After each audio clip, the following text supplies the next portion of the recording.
Welcome to my Maine garden. I'm sitting at our home under our back deck. This is my Sissy's garden that I put in a few years ago. There's a whole great story about that. But today I want to talk about one of my favorite perennials, and that is astilbe. These gorgeous plants. It's mid-July in Maine, and many of them are in full bloom, and they're just looking gorgeous, and they're making me happy. And so I want to share with you 5 reasons I love them, and 5 ways you can have success with astilbe if you'd like to have them in your garden. So the 5 reasons I love them: one is because there are so many varieties of astilbe available with lots of color options. I'm mostly in the pastel palette, but a lot of different varieties. And different varieties, this is number 2, different varieties that bloom at different times. So if you play your astilbe cards right, you can have astilbe blooms all season long in your gardens. In addition to that, different varieties come in different heights. So you can have shorter astilbes, taller astilbes, whatever works best for your gardens. The third thing I love about astilbes is obvious. The blooms. I mean, come on. I can't reach. Come on. They're just magical. They remind me of English country gardens, and look at the breeze blowing through them. They're so pretty and so delicate, and they just add a lot of interest to your garden. And in addition to the blooms, they have gorgeous foliage too. So even prior to the stalks coming up and the blooms coming out, the foliage is gorgeous, and the foliage will last long after the blooms go by.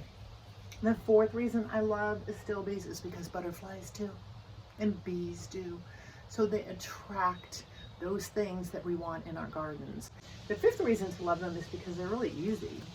They're a low maintenance plant. I have had a lot of luck with these wintering over. I cut them back in the fall and they come back. This is the 3rd year for these, and they've done really well through the winter. And they come up pretty early in the spring, and they'll be here until fall, until it starts getting really cold. So how can you have success with your astilbes? These are 5 tips based on my experience. One is location, location, location, which is so true for so many things and so many things in our gardens. I kind of refer to these as my Goldilocks plants because they don't like it too hot, they don't like it too cold, they don't like too much sun, they don't like too much shade, they like it just right. And as a result, I have had to relocate some of the astilbes I planted because they weren't happy in their first home, in their first location. And I'll tell you, they'll tell you, it's like a relationship. If you just listen, they will tell you what they want. And this bed is a perfect example of that, because initially where that daylily is, I had another astilbe. It looked really cool. I wanted 3 astilbes right around this bird bath. But as you can see, it's around noontime, and that's why I'm shooting right now, so I can show you. You can see how much sun that daylily is receiving. And these astilbe right now are completely shaded. The astilbe that was there, it wasn't happy. It was too much sun. And how I knew that was because the foliage showed me. And the leaves were starting to burn around the edges, and the leaves were starting to curl up. So I knew it wasn't in its happy place. So I pulled it out, moved it to another spot, and the daylily has worked really well there. These do get some sun in the afternoon. I have found that they do like some sun, but too much is just too much. In fact, I have one I planted near the front of the house in an area that's completely shaded, just completely shaded.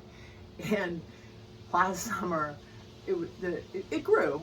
It didn't die, but it didn't grow well.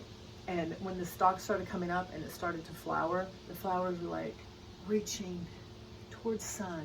Just please, please let me have some sun. So early this spring, I moved it to another location. So the second, oh, what are my notes? Oh yeah, the second tip for growing astilbe is planting them 18 to 24 inches apart, assuming you're planting more than one. And I do, I like them grouped. So these were 18, I think these are, these are 2 feet apart, 24 inches apart, and there's plenty of room. They're not crowding in, and they won't. So they're gonna go grow beautifully with that spacing. The third tip for growing astilbes is they prefer well-drained soil. That would be nice. If you have well-drained soil in Maine or wherever you are, I'm so happy for you. So happy for you. I don't. I have clay. It's pretty bad. So I dug big holes when I planted these, and I amended them with compost, with the Coast of Maine lobster compost that I love. They don't pay me to say that. I just love it. So whatever you can use to amend the soil, put some compost in, they'll do fine. But I found them to be pretty tolerant and pretty adaptable to those conditions. The fourth tip, oh no, sorry. I'm sorry. Well, it's probably good to prune them. I don't know. I just did by accident. It will go in a vase. Thank you for your gift. I'll stop touching you now. Breaking my plants. Oh my gosh. Moisture. They do. You don't want them to dry out, and of course plants that are in a shadier area are less likely to dry out than a plant in full sun. We've had a very dry summer in Maine, and you can probably see that by how brown the grass is. Isn't that pretty? It's been so dry, not a lot of rain. So I have been watering these every few days. It seems to work fine. Mulch is your best friend in the garden. It keeps moisture in, retains that moisture, protects your roots. So don't overwater them. They're not going to do happy in a bog, but pay attention to that. And then the fifth tip, this is what I do as far as fertilizer goes. You may have a different approach. I use plant tone in the spring. I just sprinkle it around and zhuzh it in the soil, work it in, and that's it. That's all I do. I don't plant them. I don't fertilize them beyond that. Just that early spring fertilizing, and then I let them go, and that works fine for me. I tend to fall on the conservative side when it comes to fertilizing, because I worry that if I do too much, it might not work. It might not work to their benefit. So that's what I do, and it worked fine for me.